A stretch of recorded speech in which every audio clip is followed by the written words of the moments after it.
All right, we will go ahead and get started for today. Welcome everyone to our Missouri Open Door series for April.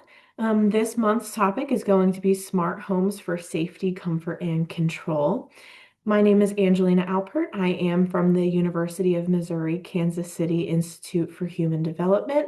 We also house the Life Course Nexus, and I am joined today by Missouri Assistive Technology. So for today's objectives, we have a few announcements. We'll do a quick overview of Missouri No Wrong Door. I'll talk a bit about the community living domain, and then I will pass it over to David Baker, and he's going to share about some smart home devices.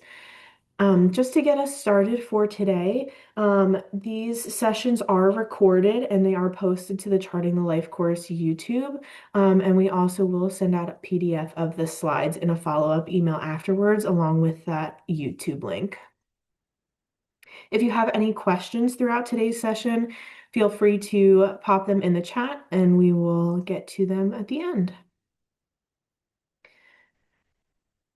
All right, so we have our 10th anniversary of our Charting the Life course showcase this year. It's coming up in just under 2 weeks here. It's going to be May 5th through 7th in Kansas City, Missouri. If you are still interested in registering, registration is open until this Friday, the 24th. Showcase is an opportunity for individuals with disabilities, their family members, and professionals who use Charting the Life course to come together and showcase the ways in which they use it as an opportunity to collaborate and learn from each other and celebrate the movement of supporting people to live their good lives. And I will toss that link in the chat. And then a little bit about No Wrong Door, if you are new to our series. No Wrong Door transforms the way people access services in the community.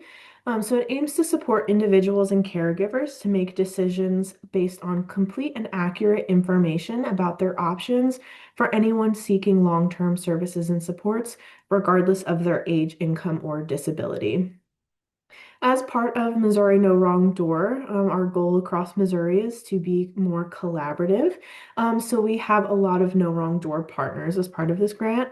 UMKC is the designated lead for the state of Missouri, but we work very closely with Department of Health and Senior Services, as well as Missouri Assistive Technology and many others to transform Missouri's system. A little bit about integrating services and support systems. This is kind of what we aim to do through this mod series. So every person exists within the context of their family and their community. And then when a person is receiving formal government services, can sometimes unintentionally seclude them from the family and the community that they want to be a part of. So as part of our mods and a part of Life Course, our goal is to integrate those different types of services and supports into everybody's daily life. That way they're still able to partake in the family and the community of their choosing. So when we talk about integrated supports, we are talking about our integrated support star. So there are 5 different types of services and supports that we're looking at. One is personal strengths and assets. Another is relationships. We also have community-based, which would be things in the community that anybody would have access to. We also have eligibility specific, which are going to be those needs-based services. And we talk about those during our mod benefit series. And then we have technology, which we talk about during this series. So a little bit about the community living domain.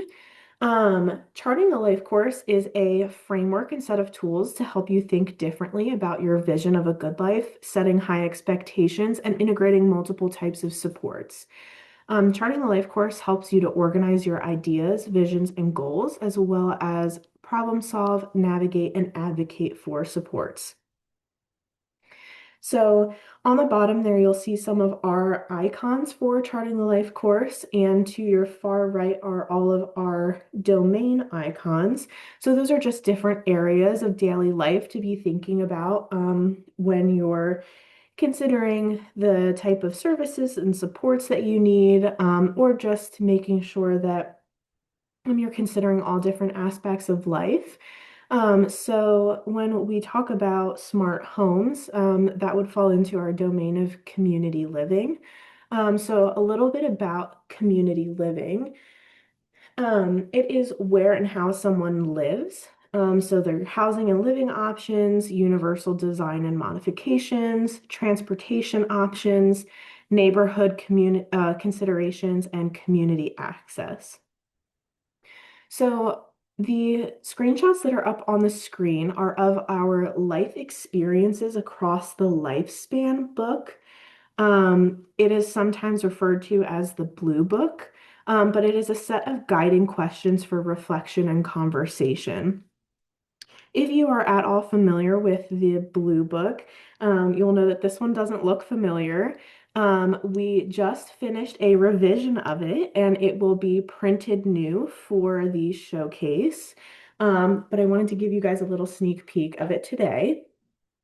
So the Blue Book breaks up each of the life domains across the lifespan, and just gives some questions to think about in each of the life stages across each of those life domains.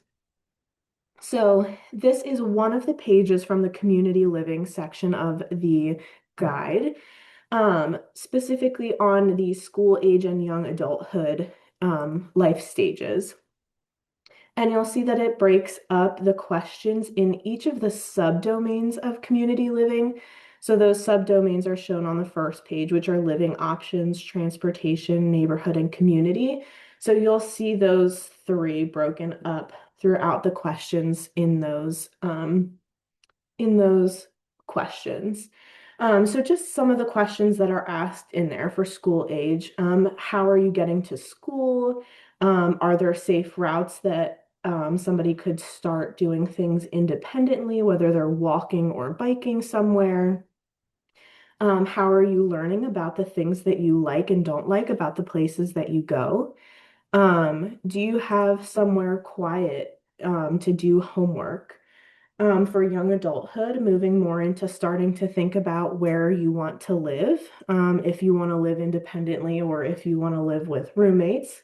How much is housing going to cost? And do you have a job that supports the kind of life that you want to live as it regards to where you want to live? So just wanted to give a brief introduction to that. We're super excited about this new version of it coming out. There will be an update to our website once this is officially printed, and you will be able to access it virtually on there. And then there will also be options on there to order hard copies of the Blue Book if you'd like to have it printed. Another thing regarding community living, we have some what we call starter stars on our website. So these are integrated support stars that are filled out with some ideas of different types of services and supports within each of our domains.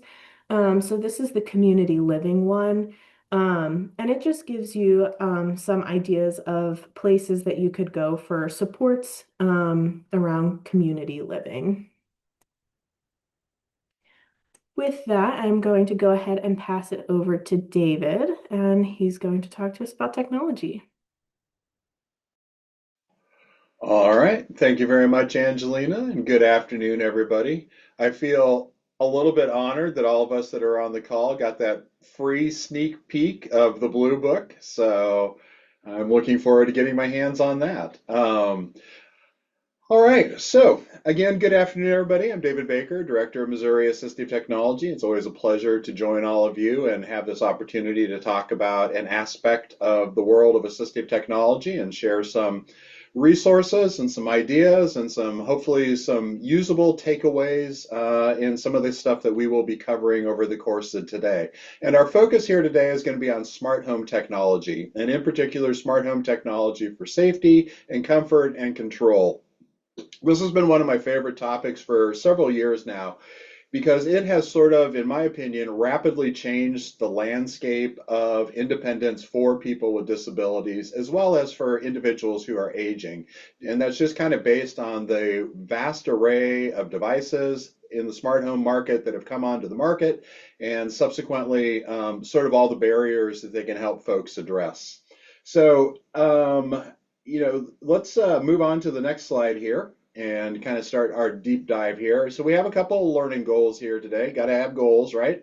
If you, never mind, I won't go down that route. So I've four learning goals for us all today. The first one is to be able to define what smart home technology is. I know that most of us have heard this phrase at some point or another. We might not have the complete picture of what we were talking about when we talk about smart home technology. We'll kind of take the universe of devices that are out there and try to kind of categorize them. And these are, again, going to kind of be around the idea of safety and comfort and control, are kind of the broad categories we're going to be focusing in on today. We'll talk a little about matching smart home technology to various kinds of disabilities. This is going to be a really broad, sort of general overview of sort of matching tech to needs. Always remember everybody is different, and so every conversation is an individual conversation, but there are some kind of rules of thumb. And then a little bit of information about guidance around how to select the right technology. So moving on to the next slide. One of the things that I always enjoy about talking about smart home technology is those of you who have seen me present in the past know that there is a woman by the name of Mary Pat Radabu, who is my idol in life. She is the woman that is most often associated with the quote about for people with disabilities, technology makes things easier.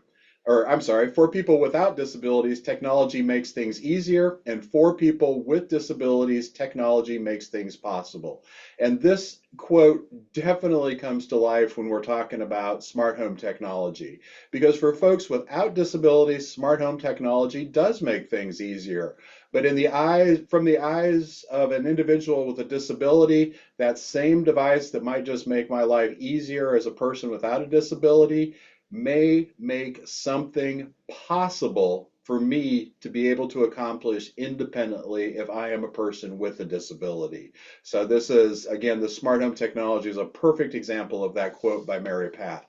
Moving on to the next slide, we will start kind of drilling in here a little bit, and we can move, first question in front of all of us is what is smart home technology? Moving on to the next definition here, we have what is pretty much one of the more common definitions that's out there.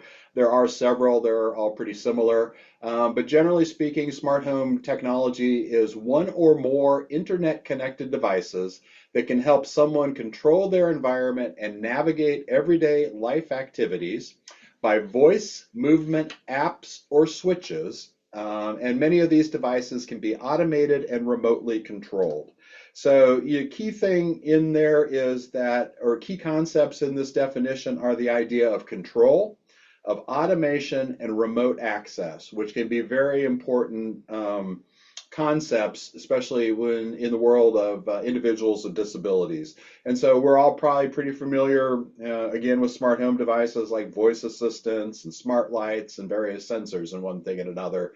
And so if we move on to the next slide, this is just an illustration of, just looking at a cutaway of a home and just kind of mapping out a little bit all the different rooms, all the different activities that can be accomplished through smart home technology. This continues to evolve.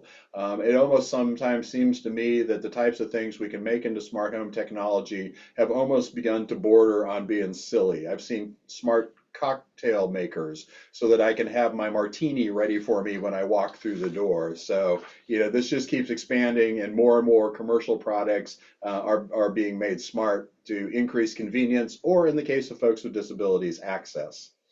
All right, next slide, please, Angelina. This is kind of just reinforcing what I was mentioning here on that last slide.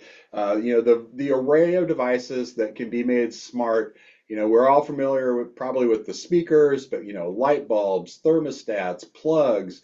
Increasingly, we're seeing health monitoring systems, security systems. The list just goes on and on and on. And that's very encouraging. It can also be super overwhelming. So we'll kind of narrow some of this stuff down as we're going through. So moving on to the next slide.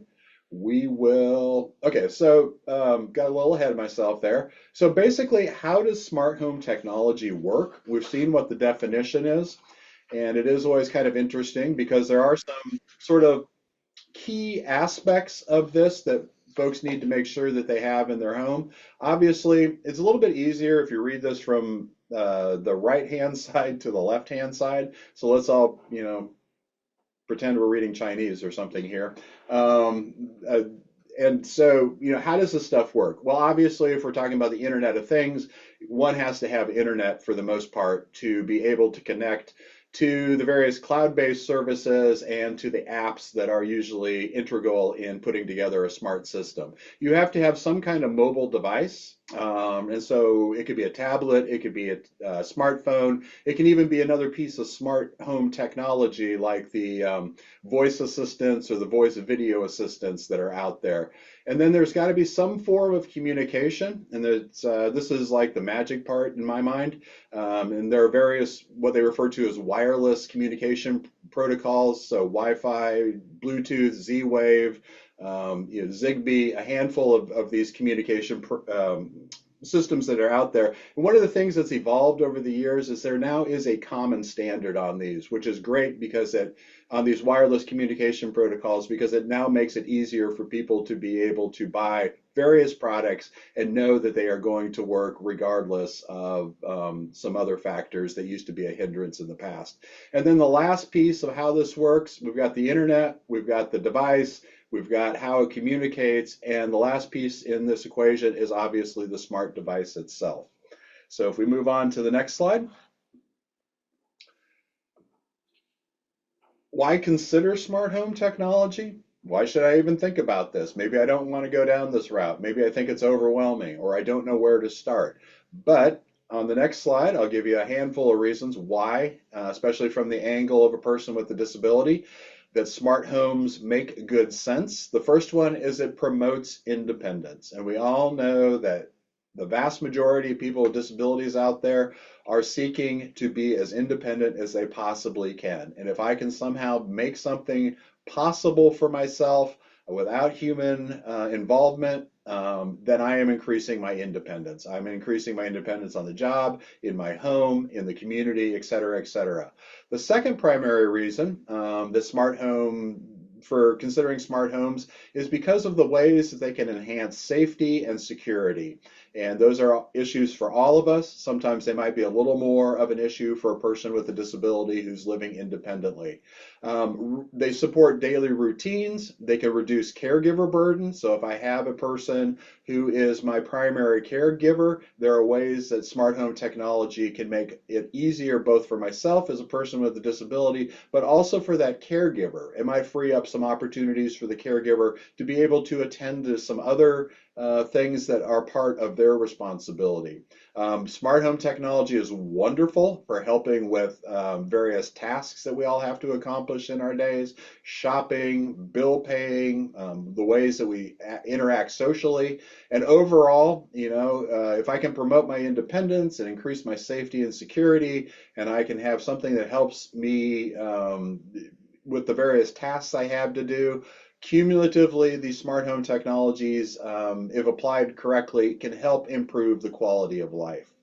So if we move on to the next slide, we will, I believe, start drilling into some. Oh, sorry, I keep getting ahead of myself today. Okay, so who benefits from assistive or from smart home technology? Obviously, all of us can benefit from this. I'm sure many of you, in some capacity or another, have sort of gone down this route. Maybe you have some cameras or a voice assistant or some lights that turn on and off through an app. So obviously, we all benefit from the wonderful devices that have come out on the market that fall under this umbrella of smart home.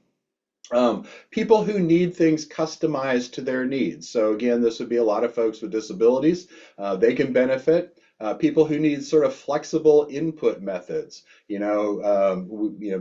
early on, a lot of the smart home devices were open app, push button, control it from an app. That's not always accessible to everybody. But now, if I need some kind of alternative input method, I can access smart home technology through my voice, through an app. We can even use switch access, which is really great for folks that have more complex physical needs. And then, if need be, we can do automation where I don't even need to necessarily interact with anything. Things will just happen at the time and the place that I need them to happen. And we'll see a couple of examples of those devices as we go along here. All right, next slide,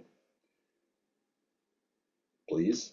All right, so the key categories that we're going to focus in on here in our kind of quest of getting a little bit more familiar with the types of smart home technology that can increase safety and comfort and just general well-being. We're going to talk about devices that would fall under the environmental control category, voice control and smart assistants, safety and monitoring devices, medication and daily living support devices, and then communication and cognitive support devices. So these are kind of the categories that we're going to kind of break these devices that we're going to talk about down into.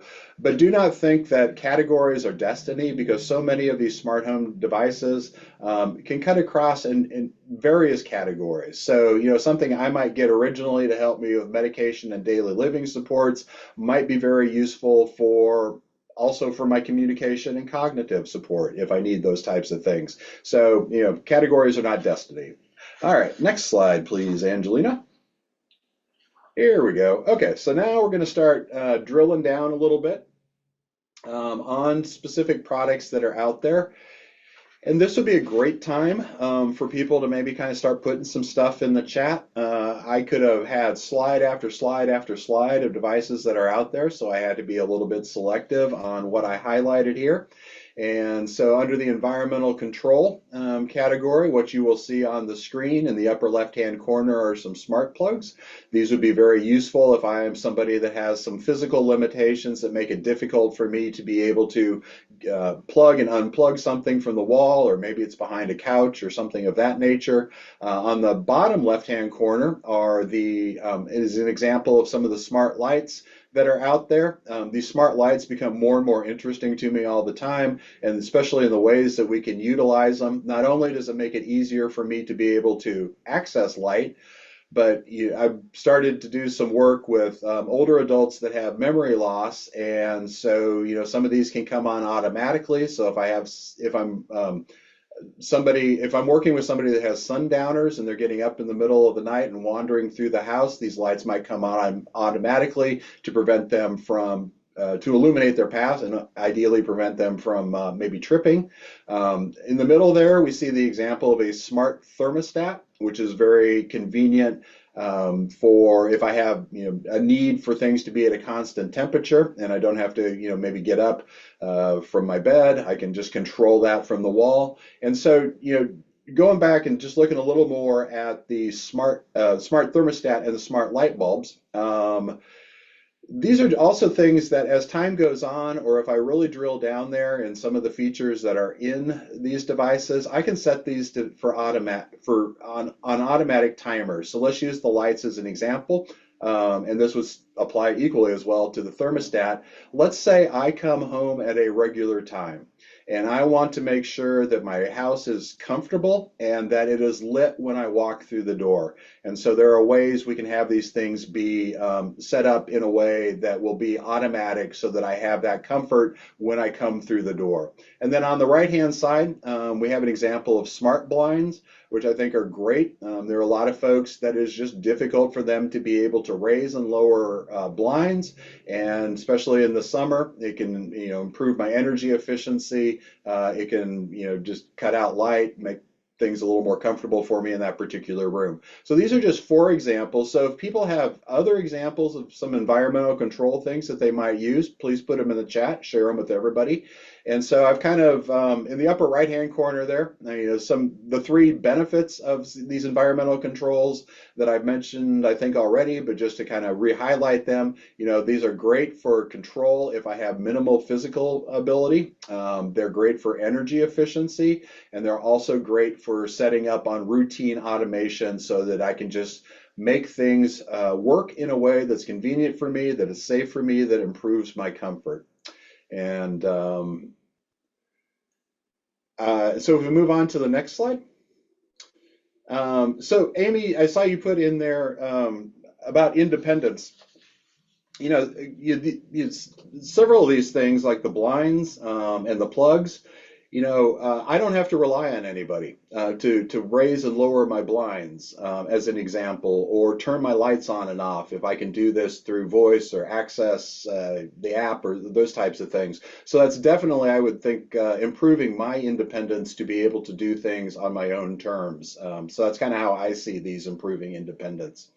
Moving on to the voice control and smart assistants. Overall, some of the benefits are that they enable somebody to have hands free.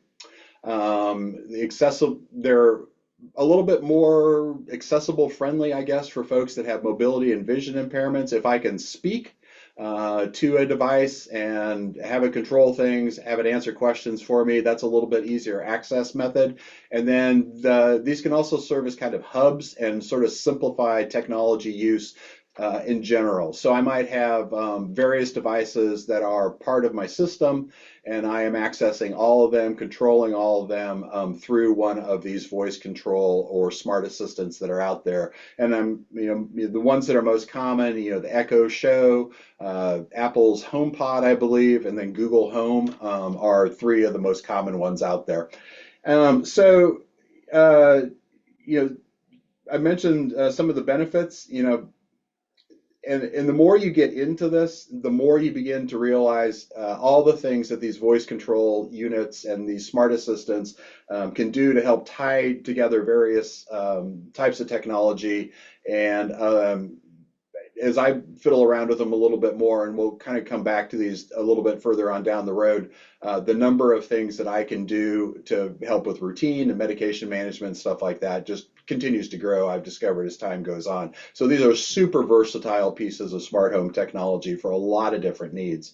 Moving on to the next slide. Safety and monitoring. And there are tons and tons of options out here. We actually have a couple of slides that are focused in on this. And so, some of the benefits, these might be useful in alerting a caregiver if something is going wrong.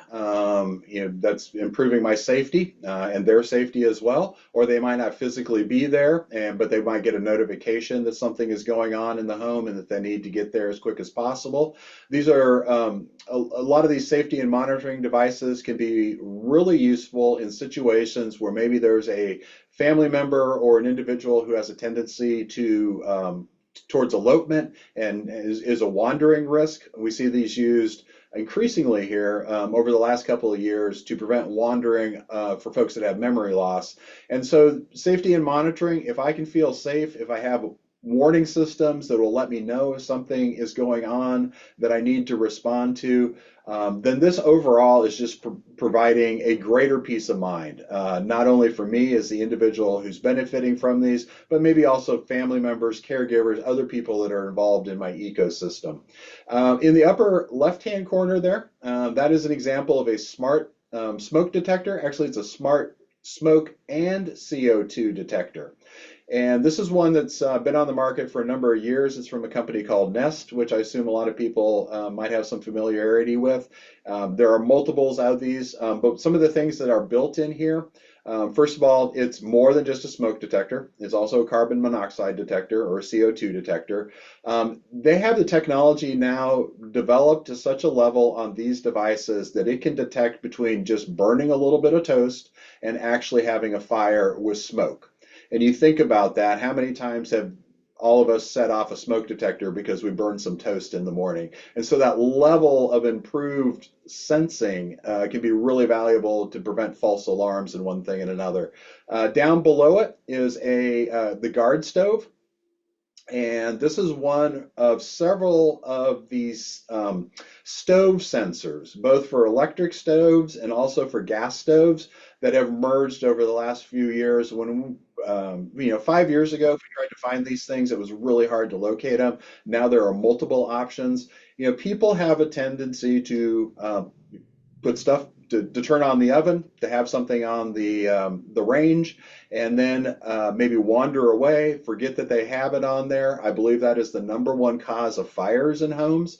And so the way this technology, this smart technology works is it can sense. There's several different versions of how it senses. It can be either based on heat, and it can be based on movement, or it can be based on time. So let's use the movement one as an example. If that's the sensor that's built into my stove guard, then it can pick up my presence in the environment. If it detects that I am outside of the range for a long enough time, it will believe that I have wandered off, and it will shut off the stove. So that is super great. Just to cite my mother as an example, hopefully she won't watch this video. She is terrible about leaving stuff on the stove and walking away. And this is the kind of technology that can make a big difference to help her continue to be independent in her own home and not create a fire risk by her tendency to forget that she's put something on the stove. On the right-hand side is an example of a water sensor. And these are really useful items that I don't necessarily think we always pay as much attention to as a safety and monitoring device as we should. So people will do things like, well, there's a couple of examples that come to mind. The first one that was coming to mind is maybe somebody has started to fill the bath, and they got distracted and they wander off, and the next thing you know, the bathtub is overflowing and there's water coming through the living room ceiling because it's the second floor bathroom, and you have all sorts of chaos in the home. These types of technologies prevent those types of scenarios from happening. So I would have this near the bathtub. There could be a sink, multiple places that these can go and be useful. And if it senses water, moisture in any way, shape, or form, it is going to send an alert. So I might be able to get to that bathtub quick enough to turn off that water before we have some kind of damage in the home. These are also useful in basements. So imagine I am a wheelchair user, and in my basement, maybe I have a water heater or something like that. I could place this under the water heater, and if there starts to be a drip on the water heater, I might not physically be able to get down there, but this would let me know that something is going on down there that I need to figure out how to address. So 3 examples. If we move to the next slide, we'll see some other examples of some safety and monitoring devices. These are probably ones, a couple of these things for sure. I would assume most of you, if not, well, not most of you, but at least the majority of folks probably have in their own home. But if we look at them through the lens of a person with a disability, we kind of see them differently. So let's start on the left-hand side. That is a doorbell camera, very useful for many different situations that might be part of a person with a disability's life. So 2 examples that come to mind. Maybe I have a friend that's coming over, and or they just stop by unexpectedly, let's put it that way. And so they ring the doorbell. I might have mobility limitations that make it difficult for me to be able to get there quickly. But I can see that they are there. I want to see them. I can talk through my doorbell, and I can say, "Hey, Joe, good to see you. It'll take me a minute to get there, but I'll be there just as soon as I can." I can know when packages are delivered and who delivered them. Or in the case of, if I'm a caregiver of a child or somebody that has memory loss, or several other situations, I have the ability to know if they are opening the door to strangers, or creating or just leaving the door open in general. And so those are all ways that what seems like a convenient piece of technology can be really impactful for making sure that somebody stays safe in their home, or if I'm the caregiver, that they are staying safe in general. We can do the same thing in the middle there. We have a Wise camera that's illustrated. Lots of different ways cameras can be used both inside and outside the home, to keep tabs on somebody, to make sure they're safe if I'm not physically in the home, to make sure routines are kind of happening the way they should. I always put the hazard or the warning in there that cameras and the use of cameras in a home should be a conversation we have with the person, because we also want to make sure we respect their dignity. So between the doorbell camera on the left-hand side and the Wise camera is a smart lock. There are a variety of these on the market. This is one that looks very much like a traditional deadbolt, and operates through an app. I can also operate it through voice. And so it basically provides me with hands-free access to my home. So I have packages, I use a wheelchair. It's difficult for me to get my keys out, do the deadbolt, get through the door, et cetera, et cetera. I can pretty much do that. I can unlock the door and in some instances get the door open and not have to do all that fumbling or fear that I am going to drop what I have in my arms and those types of things. So these are useful in that sense. There are versions of this that have biometric technology where they use a fingerprint. There are also versions that use numeric keypads. So there's some different technologies. And there was a situation that I was helping a family with here not too long ago on the interior of the home where a family member, they didn't want them to go down the stairs because they were afraid they would fall. And there are also several rooms in the home that this person was spending time in that they didn't want them to be in there. And so they did biometric, the fingerprint reading locks on those rooms. And the whole idea there was to be able to improve the safety. On the right hand side, just a couple of other devices. That is a sensor that we see second from the right there, brown, the more brown square towards the bottom of the screen. And that is a sensor that might be useful in helping me know if somebody is coming in and out of a home.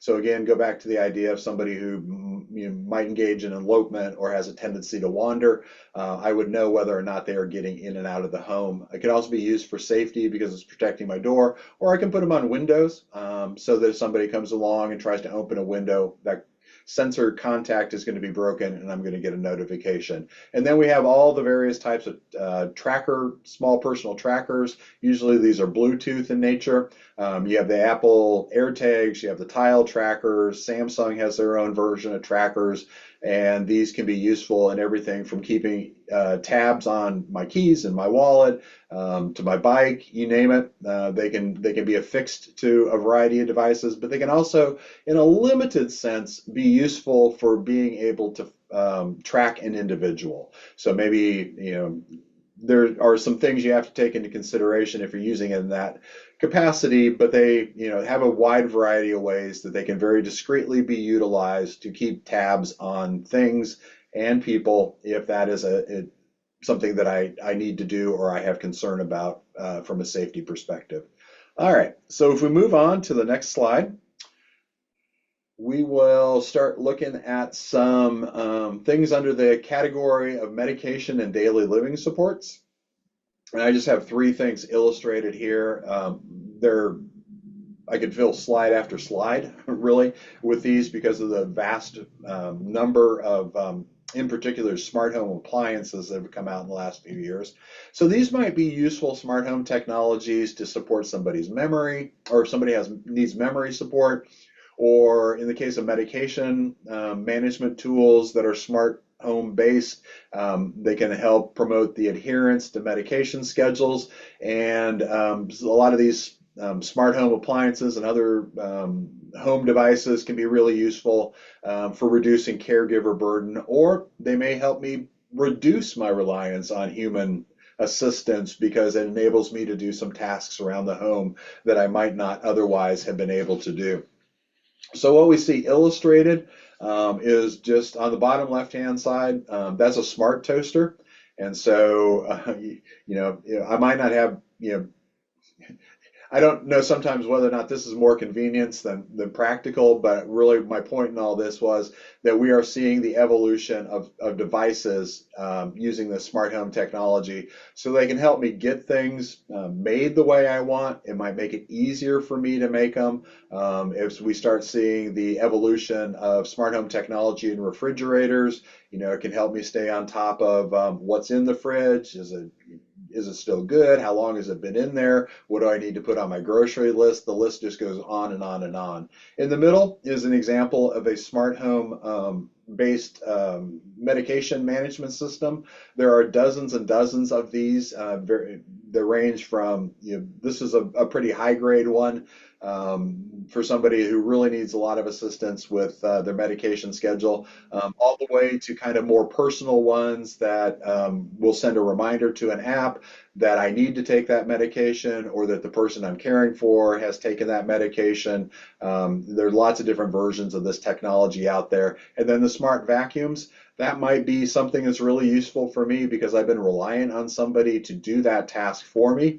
But if I can set this up on a routine or if I can operate it independently, then I don't need that. And there are starting to be, not only the smart vacuum cleaners, but other smart technologies worked into some of these tools that help us maintain our homes. I'm starting to see in my neighborhood, for instance, smart vacuum cleaners, or not smart vacuum cleaners, that is a smart vacuum cleaner, smart lawnmowers.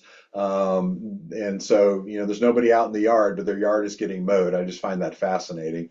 And there are other types of technologies along that same line. And these are, from the perspective of a person without a disability, that just might make my life easier. But if I'm a person with a disability, this might be the tool I need to be able to accomplish something and decrease my reliance on somebody else to do that task for me.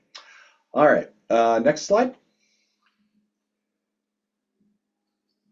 All right. Last, I just want to kind of loop back to the voice assistants and video assistants.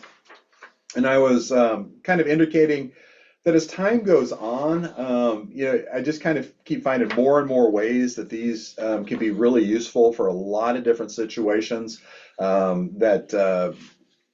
lots of ways to be human, and there's an increasing number of ways that I'm discovering how these can be useful. So they combine some of the benefits. First of all, they combine a visual and they can provide me with both visual and auditory cues.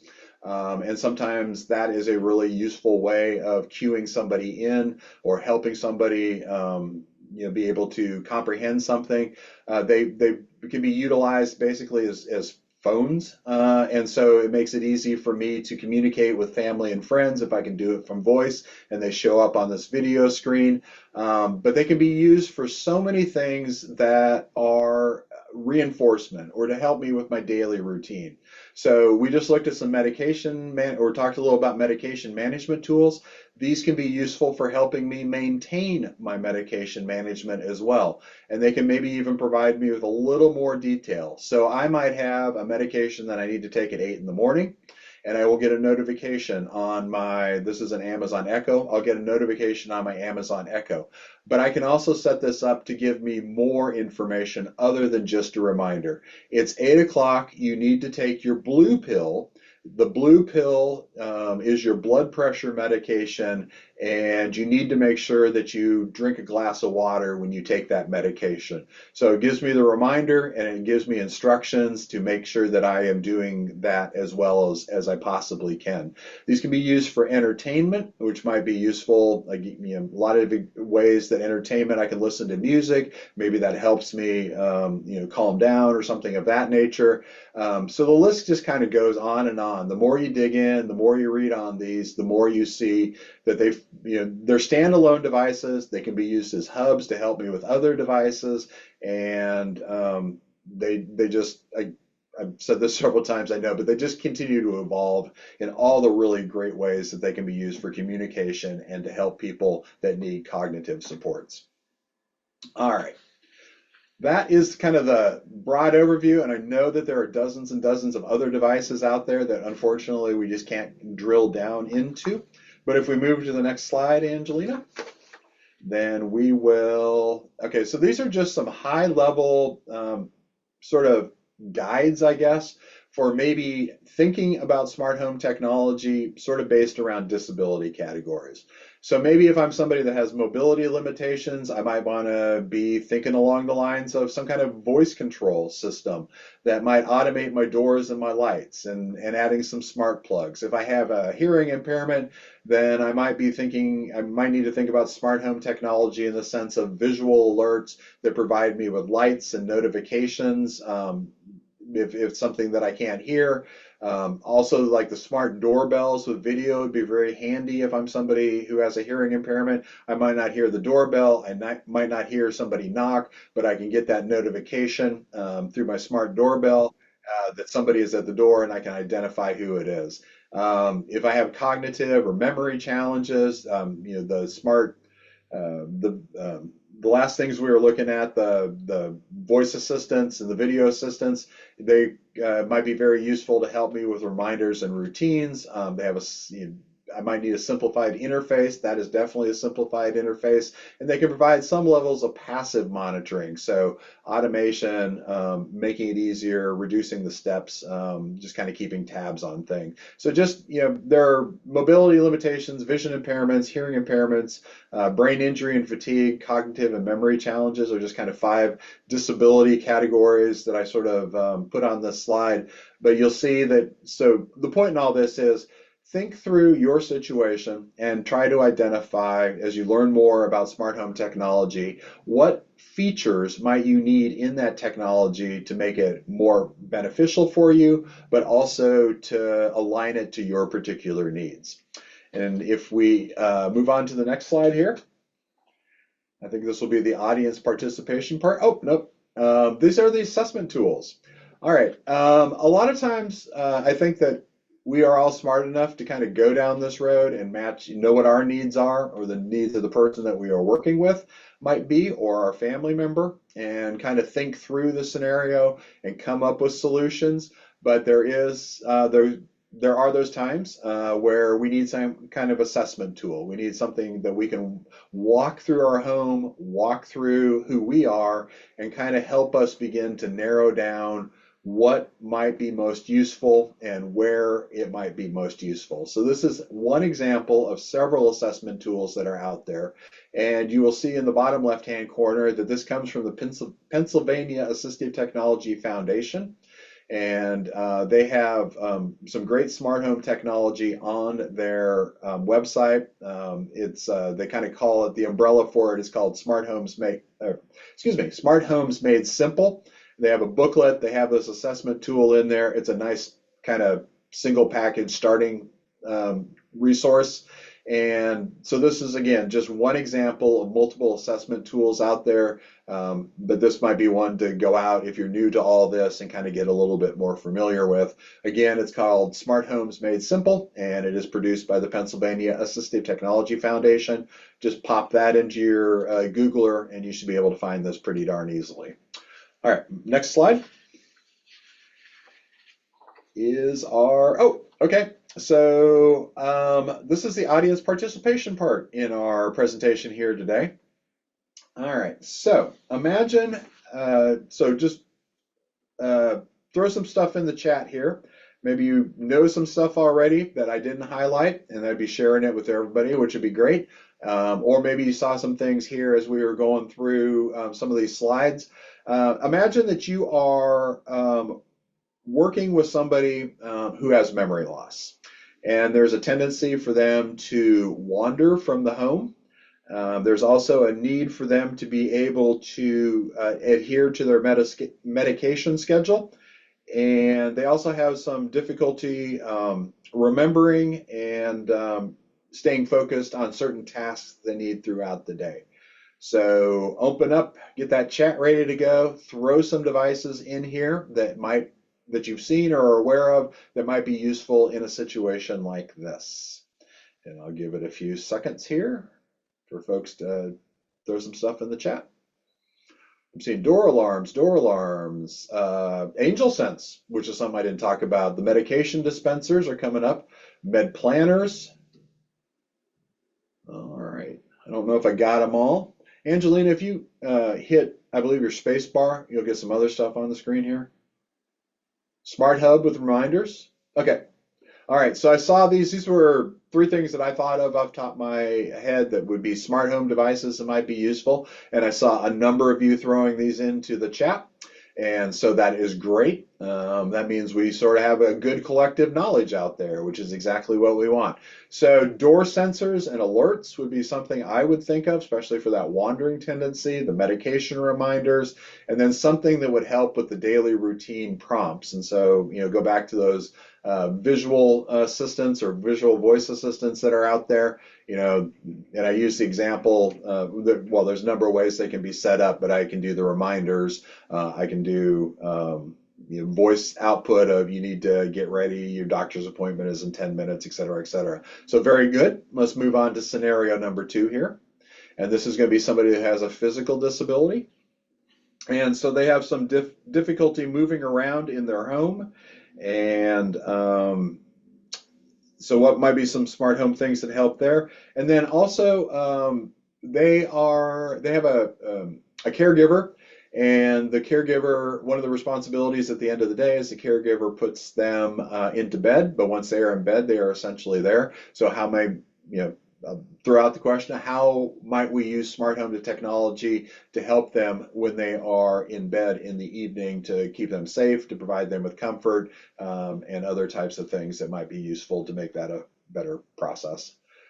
Smart blinds, I see thrown in there. Voice activated everything, which true. And if Angelina, if you want to hit the space bar again, you'll get some other things there. I was thinking, yeah, voice controlled everything. Number of different devices that if we can control them through voice, so maybe the blinds through voice, lights through voice, et cetera, et cetera. Some kind of smart bed, smart lights, smart TV would be useful, especially in the evening when the individual is put to bed. And then that doorbell camera. That is, that may be useful. The doorbell rings in the middle of the night. They want to see who's there. Is it a friend or is it a foe? And they would be able to do that even if they are in bed and can't physically access the door. And then, Amy, I saw you said smart bed and put a question mark. You needed to research that. Um, Excellent. Go for it. They are, there's a handful of them out there. And so definitely worth kind of learning a little bit more about them. Maybe not financially feasible for everybody that's out there, but it might be very, very useful for those people that can benefit from a smart bed and have the means to do so. All right, moving on to the next slide. So key considerations. This applies to pretty much everything we've talked about so far. What is the user's ability and what are their preferences, not only in terms of the technology, but also in things that they need to, that they want to make possible for themselves. We always have to take into mind the ease of use of the device and the learning curve. I know I personally think that a lot of these devices are pretty straightforward and pretty easy to set up, but not everybody sees it that way. And we don't want folks to get frustrated. So if I am going to go down this road, am I going to have to spend a lot of time learning how to make something work for me? Is it going to be easy to set up? These are all kind of things to think about.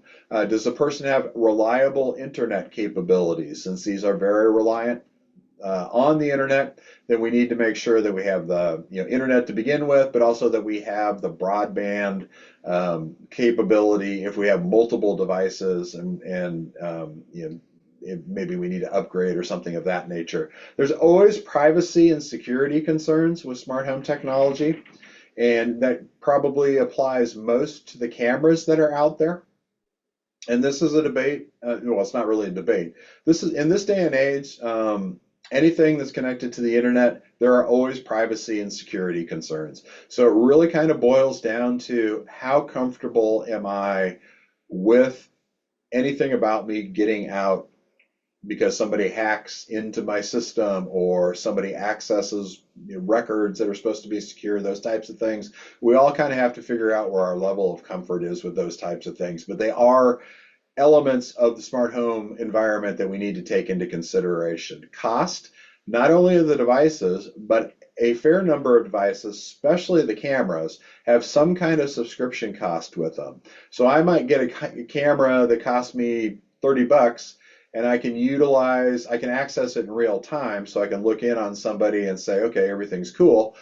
But if I ever need to do recording, for the most part, most of the cameras that are available have some kind of cloud-based subscription that I need to sign up to so that I can have access to recordings over a period of time if I need to go back to figure something out. And so sometimes people just see the cost of the device. They don't realize that some of those services have an additional cost to them. And then compatibility, not quite as big of an issue as it was in the early days in the wild, wild west of smart home technology, but we do need to make sure that the devices that we are putting together are going to be able to talk to one another nicely and are all going to be able to work. So if we move on to the next slide. We will, some barriers and challenges. There are an overwhelming number of options out there, and that can be that's a benefit and a barrier and a challenge in and of itself. So do your research, talk to other people, what's worked for them, and kind of narrow down the options of devices that are out there. Identify, a handful of things that are going to be most useful for you. Setup complexity, I kind of touched on that in the last slide. It's got to have a good ease of use, and it's got to be easy to set up. And we're all somewhere different on that path to what we would consider complex versus easy to go or easy to use. Ongoing costs can be a barrier, as we just discussed in the last slide. And then it's always a challenge, and this is why we need to have conversations and we need to think things through to customize smart home features for the individual's needs. Don't, I've, there's an instance here not too long ago, a story that somebody shared with me where a home was outfitted because people just picked these devices and thought they'd be useful for an individual. And I think there were maybe a handful of devices, 6 or 7 devices that were provided, but there was only one of those devices that really met the individual needs and was used by the individual. So, it's a conversation. I say that over and over again. So, and then also the last one is a barrier that sometimes people will come up against is avoiding what I call the box problem. And there's sort of 2 versions of the box problem. The first one is understanding sort of these basic building blocks that go in. We talked about the internet, we talked about Wi-Fi protocols, having a device, all those things. So that's kind of the first box problem. But the second box problem is just it's so easy to get my hands on these. I can buy them at pretty much any box store, no pun intended there, or off of Amazon. They're all over the place. It amazes me where I see smart home devices for sale. But sometimes people will get overly zealous. They will buy a bunch of stuff, especially on Amazon. It'll get delivered. They'll get overwhelmed because they have multiple boxes, multiple tasks, and they just don't know where to begin. So a couple of versions of the box problem, but it is something that we see people dealing with when they just get super pumped up to go down the smart home technology route.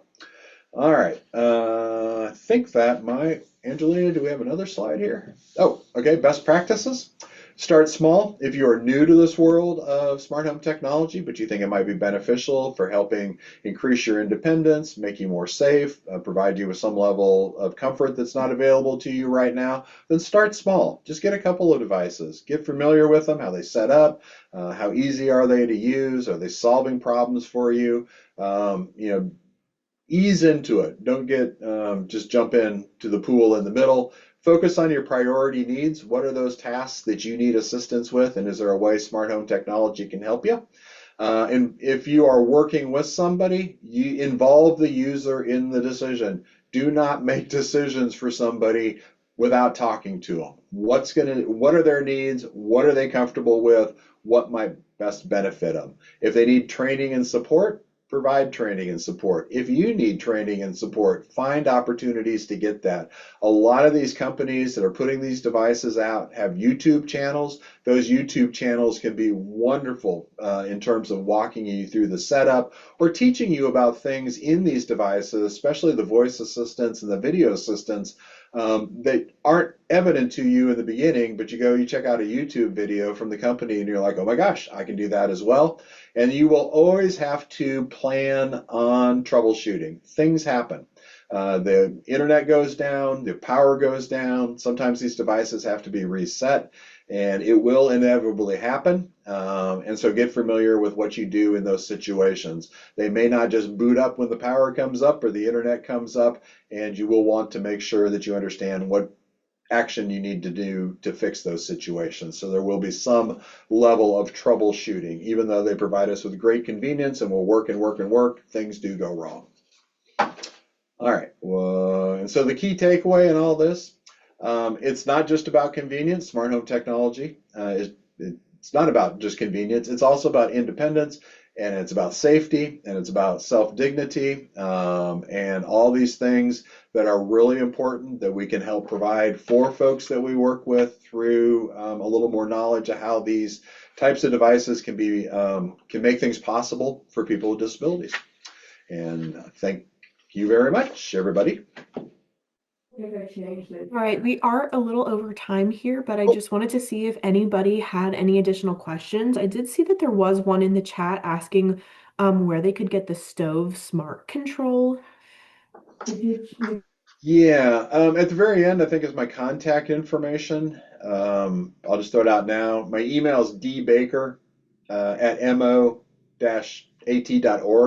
Um, let's have a little more conversation on that. I'll point you in the direction. Unfortunately, we're not seeing those in the big box stores, but there are some companies, especially online. But it kind of depends on what type you need, so we can kind of continue that conversation. I'd be glad to. All right, awesome. And then I just wanted to quickly share our schedule for the rest of the year for our benefit mods and our tech mods. Our benefit mods are on the second Wednesday of every month from 12:30 to 1:30. The next one is going to be on May 13th on community behavioral health liaisons and behavioral health crisis centers. And then our tech series are the fourth Wednesday of every month. Our next one is going to be May 27th, and that's going to be on parenting made easier, tools, strategies, and supports. Thank you, David, for presenting, and thank you all for joining us, and we will see you next time.